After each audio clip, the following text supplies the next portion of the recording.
Alright, what's going on? This is an addendum to the video that's still playing. I'm in rough shape.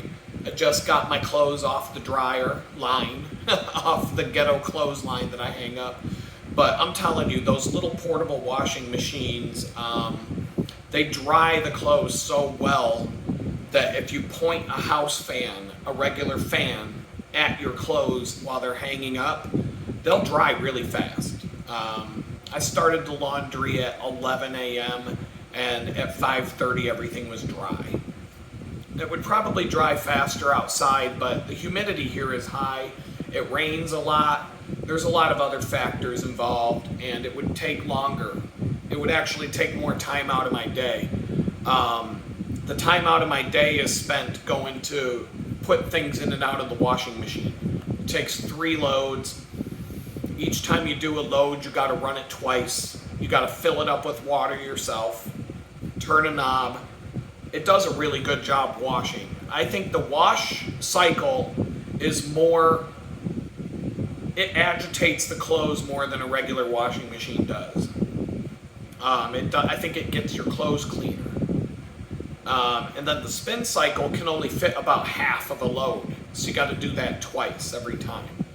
And it's just a lot of going back and forth to the unit, loading things, unloading things, putting some things in, filling it up, draining it. There's a switch to drain all the water out, then you fill it back up. So every time I wash, I do a wash with the soap, and then I fill it back up with water and do another wash cycle to rinse it all out and then drain it. And then you do the spin cycle. But when it comes out, the stuff is like very almost dry. It's more dry than your clothes would be in a regular washing machine after the spin cycle. And so I was gonna get a dryer, a portable dryer, but those can only take so many clothes at a time. Putting them all on I zigzagged a piece of paracord in between 2 shelving units. And so I could just zip, zip, zip, zip, zip, and I make like 4 lines stacked vertically. And I just hang everything on those lines. I start with the clothes that take the longest to dry, and all the synthetic, the fast drying shirts and the fast drying stuff that I work out in, that all gets washed last, and everything just kind of balances out. And so from 10:30 to 5:30, I was messing around with it, but after like an hour or two of every 15-20 minutes having to go do something, it's more like just waiting for things to dry, walk into the room every hour, whatever's dry on the line, pull it down, spread everything out, anything that didn't dry, flip things around, that kind of stuff. And so it's not like I'm sitting there for 6 hours slaving away at laundry. It's 6 hours of having to get up and go check on things. And so I can do certain things at the same time I'm doing that. And like I said earlier, customer service calls fit right in. Do it today. To get all this stuff, this rigmarole, updating my timesheets, reconcile my bank accounts, call my client and have a conversation, the weekly check-in call, make my cold brew coffee for the week, do the dishes, sweep and mop the floors, whatever, all this stuff that I can get done today means I have Wednesday, Thursday, Friday with a clean slate. I can do whatever I need to do for my work. And so, handy tip time. This is why I'm recording the video again. In the early part of this video, I talked about using Twitter to get customer service. And it's crazy, but I'm going to tell you that almost every time I reach out through Twitter to get a response from bad customer service, somebody reaches out to me as a result of that, and more often than not is a person that can escalate things or take care of the problem. And this has happened many, many times. I don't know why you have to use Twitter to get X. I hated the name Twitter the whole time it was Twitter. I thought that was a dumb name. And I think X is infinitely dumber than that. Like, it's the two dumbest names for a social media site ever, wrapped into one. But if you go to X, Twitter, X, I don't even know, nobody knows what to call it, even though you're supposed to call it X. X. Fine. Elon Musk, he was a rich guy, he owned X.com. He probably owned that domain name forever, just as an elitist douchebaggery thing to say that you own a domain name that's a single letter .com. X.com, the coolest letter to have. He probably owned that domain name for decades and never had anything to use it for. And when he bought Twitter, he's like, I'm going to name it X so I can use that domain name that he already owned. That's just something he had, because he wants to name SpaceX, and everything is X this and X that. So, X.com. Because he's rich enough that he could have bought it from whoever owned it. And he sat on it. He probably never had any intention or never had anything to use it for until he bought Twitter. That's my guess. So, but anyway, X, Twitter, whatever you want to call it, you reach out to a customer. You bitch on a company's Twitter form on a public post. And in this particular case, I was polite, but I said that I had a rude customer service experience, etc., etc. Boom, like 20 minutes later, I get a direct message from them. Please let us know what went wrong, etc. So I responded, gave them my phone number. Somebody from Florida called me. A woman from Florida called me. Not bad customer service from India or the angry black lady at the DMV. Like, no, it was like a legit customer service, and she's gonna escalate it. She gave me direct phone numbers. She made me feel like this is gonna get taken care of, even if it means I have to make a few phone calls here and there or expect, someone to reach out to me or whatever. And I explained to her, I said, look, here, I didn't tell her I went to prison, but I told her I was homeless. I said, look, that money would have saved my life if I knew I had it. I had no idea I had this money. I would have never been homeless in the first place if I knew about that. Now, maybe this is the way God works. Maybe the good Lord had a purpose for making me go through all of that and be homeless when I had the money to go get a place to live. Like, I could have went and got a place to live in a day. Like, right then and there, I could have done it. Because if I knew this money was in an account, I would have had the money in my own bank account before I was homeless. Everything happens for a reason, they say. And to be honest, the struggle, everything I've been through since the day I came home from prison, and getting to this point where I'm at right now, not completely, I don't want to say I did it on my own, because that's not accurate. But with the help of a lot of good people, I ended up where I'm at right now. Through hard work on my own, the good Lord's graces, good friends that helped me along the way, and other people like you guys that watch this channel have helped me immensely in ways that, I'm thankful for all of it. So I want to put it out there that I recognize that I didn't get here completely on my own, and I would never make that claim that, I did it all on myself. No. I wouldn't be here right now if it weren't for all of those things. God, friends, people, viewers, people who just good people out there, the people at the bakery that I work with, who I just, all this stuff feels like it happened for a reason this way.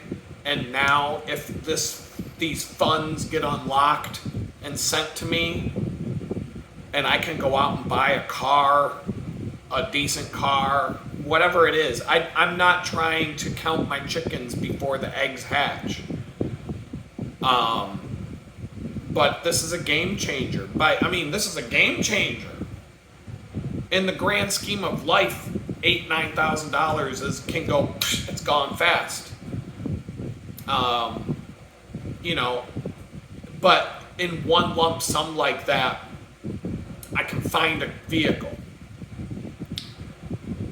Whether or not I jump in and have that guy in California send a car to me and cross my fingers that the shipping company goes through or whatnot, this situation would empower me to go buy a car in person, sight seen, hood lifted, oil leaks checked for, that kind of stuff, and drive off the lot with something in a used or a private seller.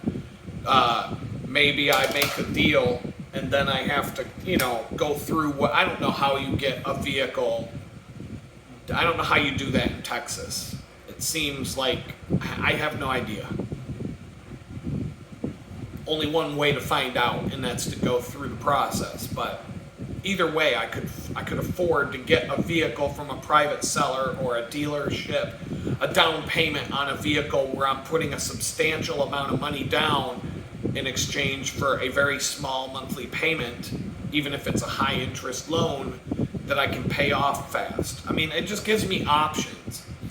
Preferably, I would like to have a vehicle that leaves money in the bank so I can take a trip up to New York and see my children, and trip to Pittsburgh where my children live, go see my client up in Jamestown, go hang out with another client in Pennsylvania, see my children more appropriately, and maybe pick up my mountain bike and a couple of things up in Pittsburgh that are being stored on my behalf and drive them back here to Houston because I'm here. I'm not planning on moving again, at least not until probation and until I figure this stuff out. So I was angry, and I got one of the customer service people in the last few days got an earful from me because I was over it. I was done. I was fed up with FedEx, and I was like, yo, I just called this number 17 times before I was able to figure out the secret code that allows me to talk to a human being without being hung up on by the system. And I just went through and told you good and bad customer service. So I'm not going to tell you the name of this bank, not yet. When the money's in my hands, if this all gets resolved, I'll talk about it. Once I don't have an account there anymore, I'll let you know what it is. But duh, you don't go saying those things out loud.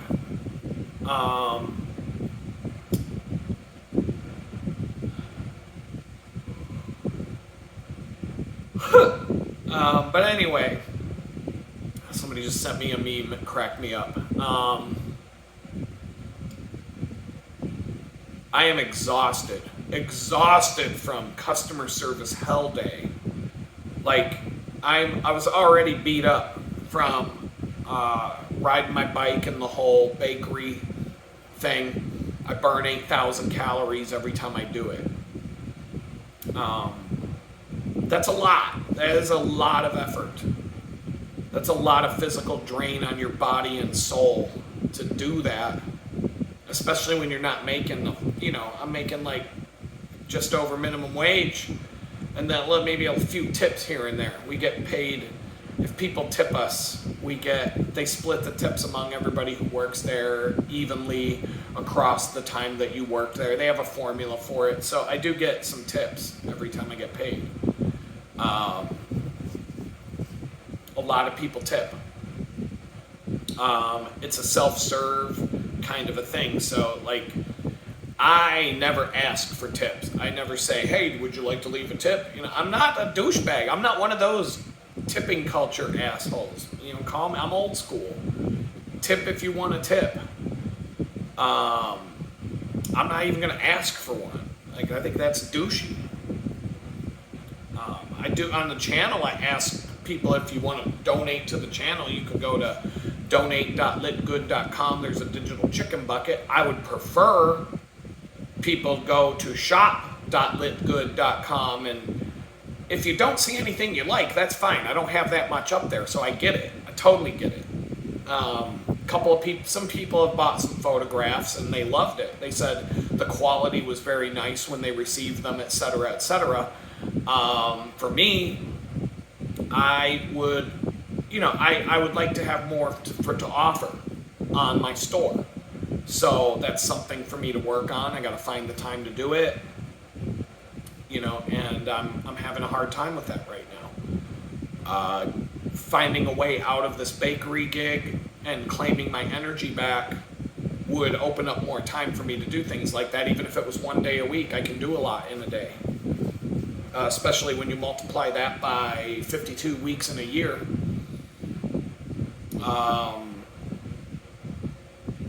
But I just thought, a handy tip.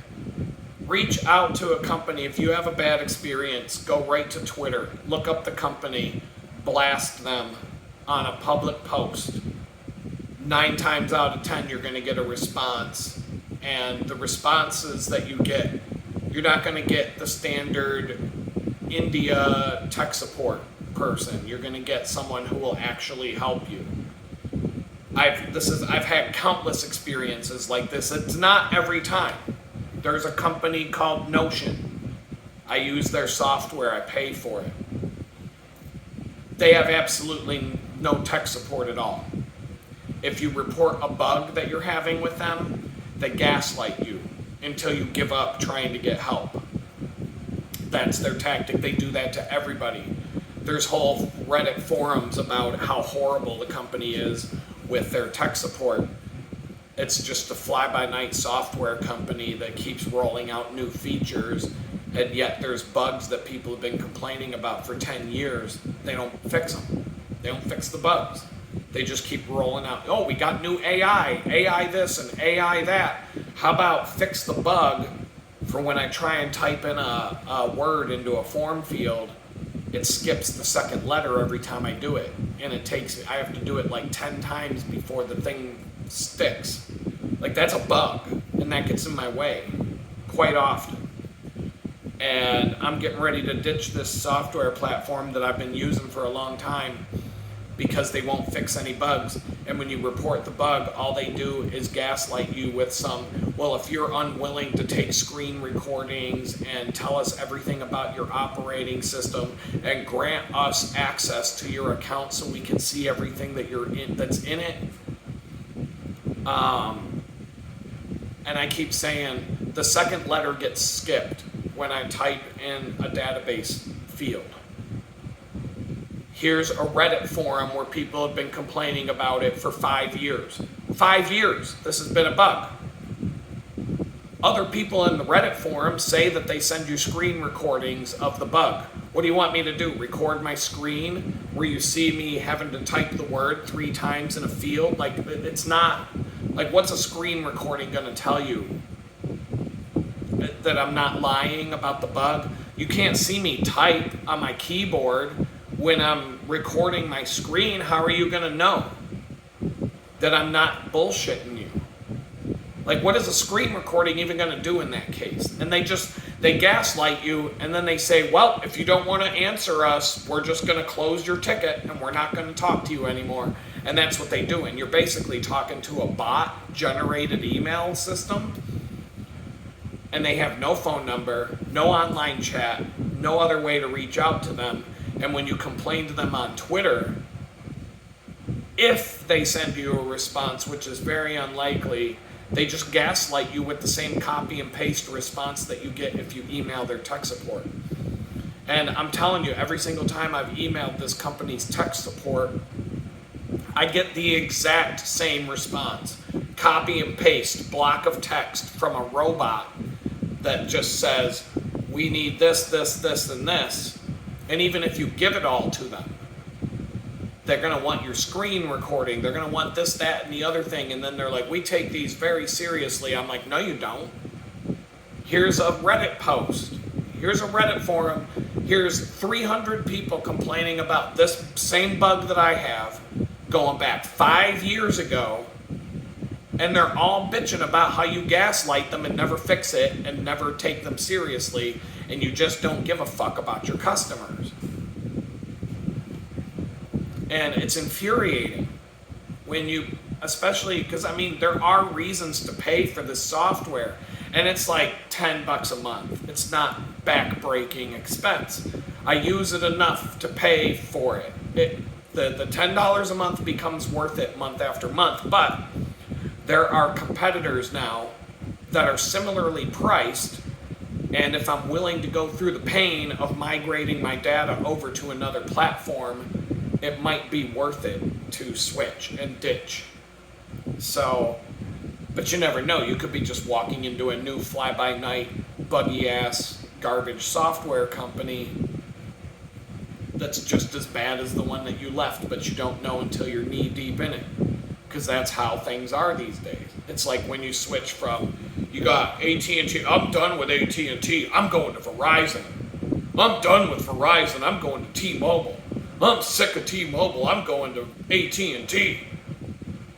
It's like, okay, you got a bowl of cat turds, you got a bowl of dog shit, and you got a bowl of bird droppings, and you got to decide which one smells the best. Well, they all smell like shit. So why bother? Why does it matter? Like, I'm going through hell with Verizon right now. I think I have a phone now. I'm probably gonna order. I might have to wait until I go take a check to the bank. And I gotta order an OtterBox Defender case and a tempered glass screen protector for this phone.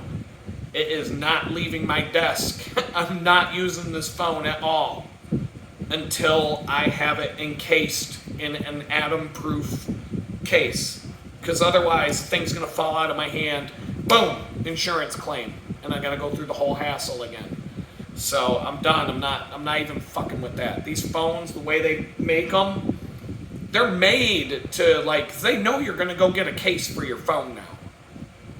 They're like the Samsung phones. The Samsung phones, when they make them, they stick the camera lenses out from the camera, from the phone itself. So you can't, and the Galaxies have been like that for years. So you can't even set the phone flat on a table without the camera and stuff sticking out from the phone, because they know you're gonna put it in a case. Because nobody buys a $1,000 phone and then just carries it around unprotected. That's like unheard of anymore. It's just, what case are you gonna get? And for me, OtterBox Defender case, that's it. Anytime I've used another case except for the case that's on this, the case that's on this phone that I use right now is pretty damn good. But I have broke the screen protector more than once. But the underlying screen was perfect. You know, this phone looked brand new. This phone is like 5 years old and it still looks like the day it was opened from the box, because it's always been protected. But when the battery started swelling up, the screen started to split from the body of the phone, which is what happens when the batteries get old sometimes. I've got phones older than that didn't do that, but I'm very reluctant. I don't like switching phones. I'm definitely not one of these people that go out and buy a new phone every year. It's the hassle of buying and getting a new phone is like trauma to me. It's like nothing but headache and trauma and despair, and it's such a hassle and so much stuff that it's so negative that I'll keep I'll keep this phone for 6 years that I just bought if I can get away with it. I don't care what new thing comes out technology-wise. I don't want to go through what I went through this week again with these phone companies. All of them are bad. I've had Sprint, T-Mobile, AT&T, Verizon. Where else are you going to go? Sprint and T-Mobile became one. one, two became one, and you got three. So you got three companies left, and all these other ones like Cricket and Chime is one. Is Chime a phone company because it's also an app for messing with your money? There's like all these different fly-by-night phones that you can get. There's the Smart Talk or Plain Talk, Shit Talk, whatever the fuck it is from Walmart. Straight Talk, is that what it is? That's all a sub-brand of either AT&T, Verizon, or T-Mobile. Every single one of those, every single cell phone in this country, but ultimately, no matter what the brand is, no matter what the bill says, it's under one of these three, period. They're all sub-brands of the main carriers, the three main carriers, and that's it. That's all you get, three choices. And they all suck, and they know that the other two suck, so none of these three companies have any incentive at all to treat you good, because they know that no matter where you go, you're going to get treated like dog shit, so fuck them. Let them go to AT&T. Somebody's going to get mad at AT&T and come to us, so we'll all break even. And so they don't care. They're too big to care. I say this all the time. When a company gets too big to care, look out. But in the case of a cell phone, it's something that you basically need in our society. That's why I was able to get a free Obama phone when I was homeless, because a phone is basically considered a basic necessity now. You can't do much without it. Try losing your phone for a couple of days. I mean, I like losing my phone. The day I went to the bakery and forgot to bring my phone with me, it was like, I was a little irritated, but I was also like, man, this is like the old days when you would just like leave the house and something could happen and that's it. Where are you going to find a payphone? You know what I mean? Like, how are you going to, I don't know. That's just how we used to live. That's how we used to live. I like going on road trips where I open up my phone. Oh, there's no signal. Guess that, put that away. No use in having that thing out, except for maybe to play music or something, some sort of function that it does. Get out the camera, play some music, whatever. But like can't sit on the internet. Can't be on I'm too far out in the woods to do that. But, that's why the market is ready. The market is ready. Broadband internet is the same way. Cell phones are the same way. Who has a landline anymore? The only landlines that you ever see are businesses have landline phones, and those aren't even traditional landline phone lines. Those are voice over IP that use if your internet goes down, your phone goes down with it, because it's not even a traditional phone line, like in the sense that back in the day when you had a Bell telephone and you had a phone jack in your wall. We don't have, I'm looking at a phone jack right now in the wall of this place, but that thing hasn't been used in 20 years, I guarantee you, because right next to it's a coax spot. So there's no reason. Who has a landline? Cell phone companies put the landlines out of business, and internet put the kibosh on long distance. Like those companies, but that landline Bell telephone treated people so badly, they deserved to go out of business, but they really didn't go out of business. They morphed into the cell phone companies of today and the internet companies of today. You have the cable giants and the phone giants. And the phone giants all came from one giant, Bell Labs. Bell turned into all the different phone companies, which then turned into broadband internet and wireless phone companies. And the cable high-speed internet base came from the cable monopolies. And then you've got, in some cases, if you're lucky, you can get Google Wi-Fi and different, or Google fiber optic and other things like that. But I really think that this SpaceX / Starlink, this network of satellites in space, the Starlink system, I really believe that is going to be poised to disrupt the whole game. Because what if you have a phone, a cell phone? What if you have an iPhone? It's an iPhone, but it connects to the Starlink satellite instead of a cell phone tower, and you can use it anywhere. You can be out in the wilderness, out in the Badlands of Utah. Like, what about that guy who got his hand jammed in the rock in Utah, and he had to cut his own arm off with a freaking multi-tool? There's that movie, what was it, 96 Days, or I don't know, there's a movie about it. Imagine if he had his free hand and he could reach into a pocket and get out a cell phone, make a call, because he has Starlink, and the satellite can reach down into the canyon out in the middle of the desert, even though he had absolutely no chance in hell of ever having a cell phone signal from where he was in that canyon, trapped by the giant rock. But what if he could have called? Now, what would have happened? They could have zeroed in on his location and come and rescued him. They would have had to amputate his arm right on the spot because they couldn't. They've tried to move that rock and they can't. They've used like crazy hydraulic presses, like they've done all kinds of crazy shit to try and move that rock, and it's not moving. There's no technology known to man that would move that rock. So your arm's gone, dude. Like but they could have put him out. They could have knocked him out, Novocained his ass up, got out the saw, and just been like that. Just like a fucking table saw, just zoop, like a circular saw on one of those, like a miter saw table, just done that fast. And they could have got him to the hospital, all that shit. He didn't have to like borderline die and then have to cut off his arm with a rusty butter knife, the equivalent of a rusty butter knife, and then break the bone. Oh!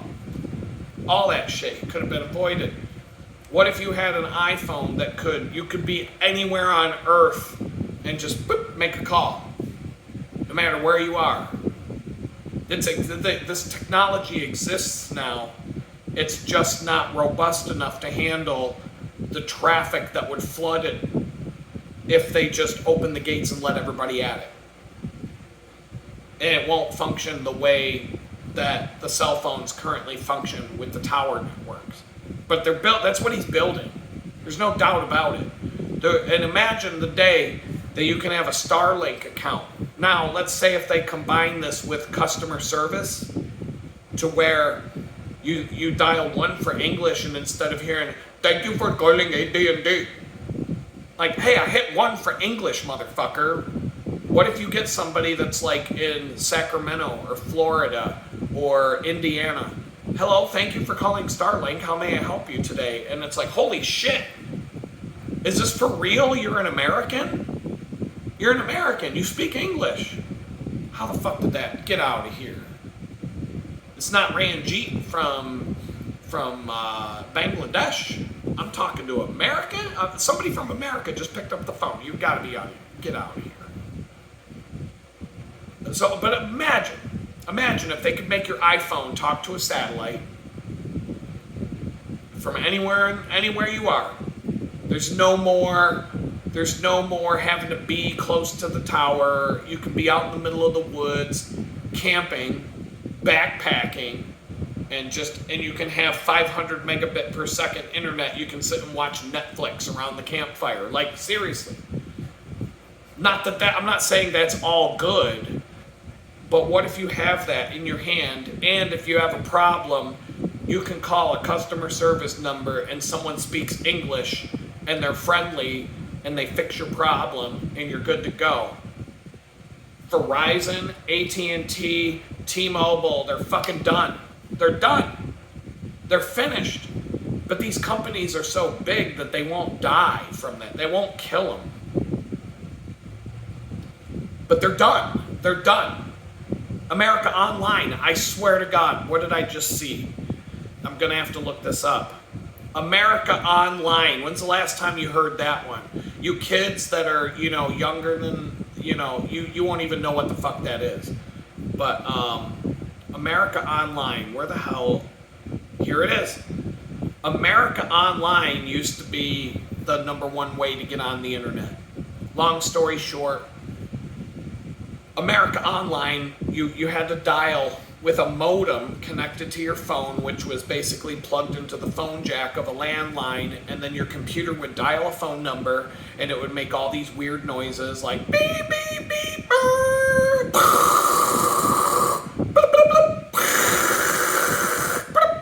and then it would you'd be on the internet, and it was balls ass slow. A picture, if you downloaded an image, a single photograph would be like bloop, bloop, bloop, bloop, bloop, bloop. You could go get a drink and come back. Oh, there's the picture. It's done. But the America Online was one of the first ways to get on the internet. And they would charge you by the minute. This shit was like calling it was like calling Miss Cleo to have your fortune read. It was like calling one of these sex operators, the 900 numbers back in the day. They're charging you like $1 a minute to be on the internet. And so I knew people in art school who were getting hammered with, I don't want to say too much, but you could start an AOL account with a credit card that's not real. There were ways to do this, and you could rack up. People were getting like $3,000 to $5,000 a month bills for being on the internet when it was that slow, because AOL would bill you per the minute, and at $1 a minute, $60 for an hour just to sit on the internet for an hour would be like $60. So it wasn't long before all these companies, these internet companies, came out with unlimited internet. $20 a month, $25 a month. I signed up for this one company. It was $25 a month, and they were so small and so local in Pittsburgh that they forgot to bill us. And then when I say us, every single customer I knew who had this company for their internet never got a bill, ever. I don't understand how I had this thing for 5 fucking years. I didn't even use it the whole 5 years, but when I signed up for it, somebody told me, they're like, you might never have to pay. And I never got a bill for 5 years. But it was supposed to be $25 a month, unlimited internet. And other companies out there were doing this, $20 a month, $30 a month, unlimited internet. So AOL was like, shit, we can't charge people $10,000 a month to use the internet anymore. So AOL is all of a sudden $20 a month, $30 a month. Unlimited now, all of a sudden it's unlimited. And this was back when you had CDs. I don't know if you kids know what those are, but they were these round disc things that were shiny, and you'd put them on a tray, and or a slot, and you'd put it in your computer, and then that would be where all the files are, and that would be how you install the software. And so they would send AOL would send CDs out in junk mail, billions of CDs to fill the landfills. I would get a CD from AOL like 6 times a month. Just a random CD in the mail. Hey, try out AOL. It's free for the first month, unlimited, blah, blah, blah. I'm like, fuck you, I got this. This was even when broadband was out. Like, cable companies were dishing out internet now at speeds comparable to what we have today, and where you could watch video and stuff like that. And AOL, people are like, what the fuck why do I want this? And so AOL, but they're still around. They never went out of business, but they certainly, nobody knows people don't even know who the fuck they are anymore. And so AOL, I honestly didn't even know they were still functioning as a company until last week. somebody sent me a screenshot of an email that's going out. AOL, dial-up internet to be discontinued. AOL routinely evaluates its products and services and has decided to discontinue dial-up internet. I'm like, who the fuck? When the fuck has anybody used dial-up internet in the last 20 fucking years? Who? Who's using it? This service will no longer be available in AOL plans. AOL plan? What the fuck is an AOL plan? Who? What are you buying from AOL? Like, what do they even sell? Like, are they still selling some kind of fucking internet? Like, what is this? I'm reading this and I'm like, this gotta be old. No. As a result, on September 30th, 2025, that's this year, that's next month, September 30th, 2025, this service and the associated software, the AOL Dialer software and the AOL Shield browser, which are optimized for older operating systems and dial-up internet connections, will be discontinued. Who the fuck is using a computer so old that they have to dial in with a modem? You can buy a fucking computer at Goodwill for $20 that has Wi-Fi, that has a fucking Ethernet port. You could buy a router for $20 at the thrift store, for crying out loud, that will be fast compared to any of this shit. Like, what is this, like in Africa or some shit where they're dialing into the fucking internet with a modem? Who's doing this? Who's using this? Is there like some 80-year-old grandma who never wanted to update her computer again, who's getting this fucking email and she's like, oh, I'm not gonna be able to send an email to my grandkids anymore? Who's using this shit? This change will not affect any other benefits in your AOL plan. Once again, what the fuck is an AOL plan? I know what they used to be. An AOL plan. Like, how the fuck does AOL even give internet now? Like, what the fuck is this company? To manage or cancel your account, visit your AOL plan dashboard. What the fuck is this? For more information, or if you have any questions about your account, call this number, blah, blah, blah. What the hell? September 30th, 2025. On September 29th, there's somebody out there using a modem to dial into AOL. And what? I don't even know. I don't even know what you could even, like, what is AOL at this point? Like, I thought they died. I thought they were dead. Like, I didn't know that they were, like, on life support. I thought they were, like, done. I thought the plug was pulled already. I thought they were 6 feet under. But that's how fast T-Mobile, Verizon, and AT&T will die.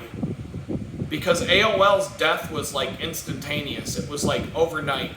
Boom.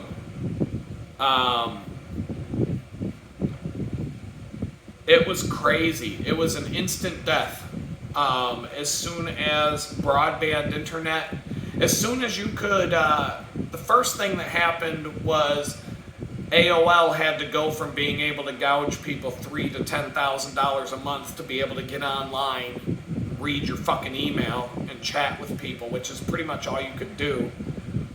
Look at some pictures and browse some crummy ass websites.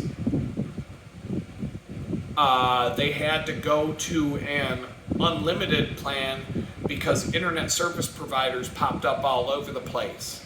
And yeah, you couldn't get on AOL's specific AOL stuff on their own platform without an AOL account. But if you had an internet account, there were replacements for all of that stuff. You could chat, you could get your email, you could do everything that you could do on AOL without AOL. The only thing is AOL was kind of like Facebook. If you wanted to talk to your friends, everybody was on AOL.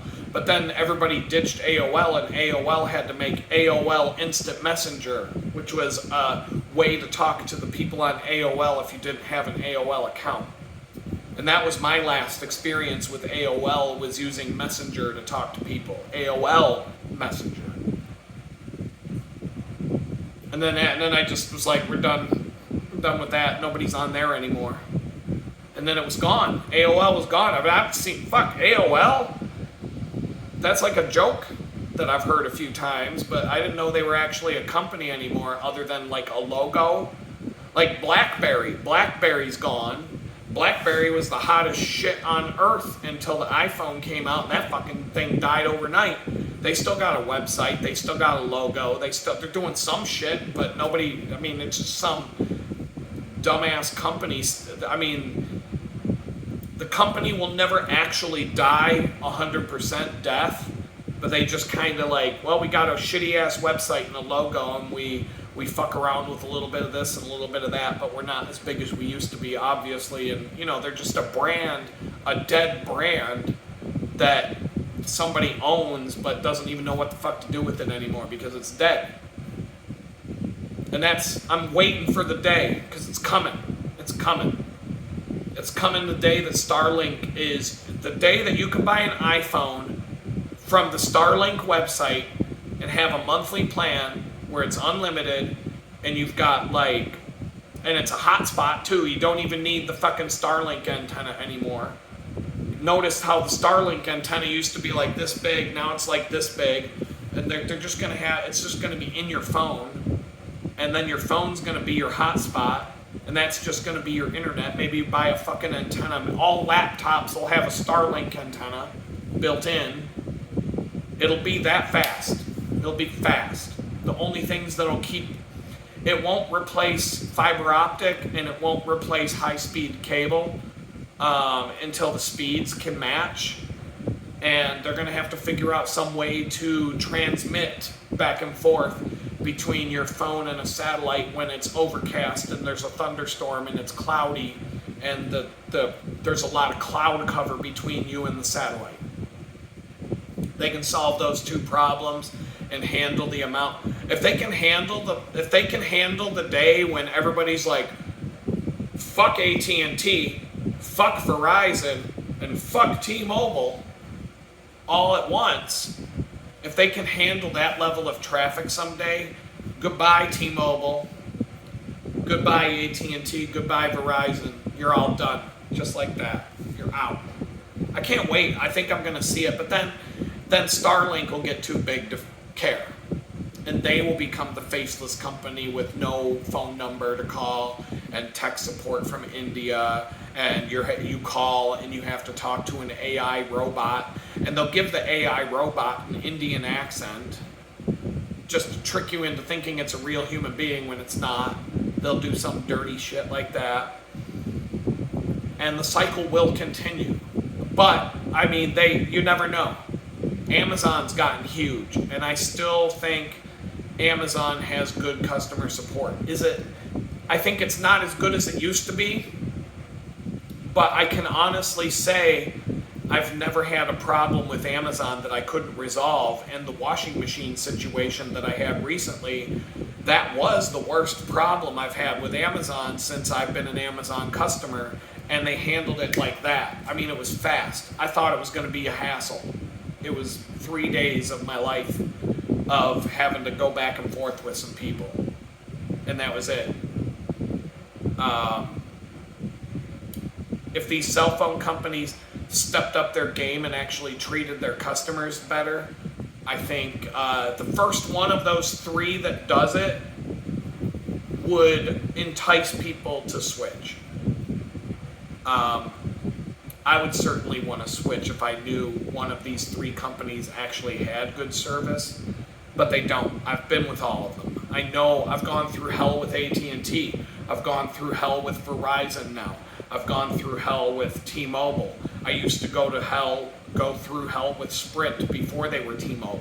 I've had it all. I've been through all four of them, and they all suck balls. All of them. None. I can't say one is better than the other because they're not. The only thing that you might find is that the signal. I had to go with AT&T when I lived in Amish country in Pennsylvania. Verizon or T-Mobile or Sprint, because Sprint was still my phone provider when I moved out there. You couldn't get a signal at my house. If you came to my house and you had Verizon or Sprint or T-Mobile, you would not get a signal at my house at all. You would probably would not even be able to send and receive text messages. If you were outside, maybe you could send or receive a text, but there were no phone calls and there were no text messages coming through if you were in the house. But if you had AT&T, you got full bars inside the house. In fact, you would almost get full bars inside my basement. So I had no choice. I had to go with them. Here in Houston, my choices are limited as to who will let me get past the credit check. That's really what it boils down to.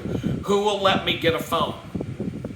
My credit can you have a credit score that's below zero, like negative 400 or something like that? Like, that's where my credit is right now. It's like, if I checked my credit right now, I'd probably say negative 422. I'd be like, oh, 422. And no, negative 422, my friend. That is not an ideal credit score. That would be my score. I wouldn't even give a fuck about it. I'll probably never even check for it again. Because it's basically, you're fucked. The end. Going to federal prison for 2 years and going through everything that I've went through, being homeless for 6 months and not even being able to fucking find a way to make 25 grand a year after the fact when you used to make 6 figures, that'll pretty much put the kibosh on credit. So, but anyway, I just wanted to chill for a bit. It's been a long day, hang out with all of you, share some stuff. I'm going to go clean my house for about half an hour. I think I'll have enough time to mop my dirty ass floors, and that's going to be about it for the day. So with that, I'm going to say peace out, and I'll talk to you later.